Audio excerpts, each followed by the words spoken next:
咁第二部分就係講你內心嘅真實嘅諗法，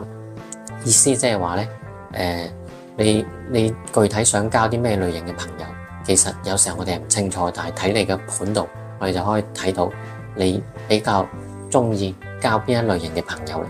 咁同埋你自己對外表現嘅一啲現象係點樣嘅？比如話有啲人咧本身就係好積極樂觀嘅，咁樣星盤上嘅表現就係佢可能佢個兄弟宮坐嘅就係太陽星啦。咁太陽星本身就係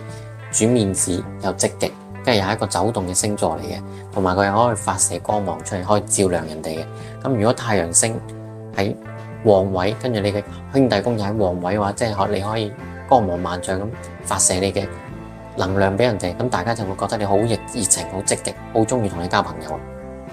但係有啲人咧就相對嚟講比較文靜嘅喎。咁譬如話太陰星咧，即係話佢一定係要慢慢嚟，交朋友一定要係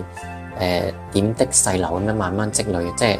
要比較長嘅時間先可以慢慢行得入佢嘅內心。但係兩種就唔同咯。太陰星咧就會比較細心啲，你講過嘢佢都會記得，跟住就會點講啊？相對嚟講，成個人會比較細心啲，同埋會你同佢交朋友會比較舒服啲，因為佢係會慢慢同你做朋友，唔係突然之間一下，即係唔會話今日同你好好，第二日同你又唔好啦。佢呢種係慢慢積累型嘅。呢個就係第二 part 嘅內容。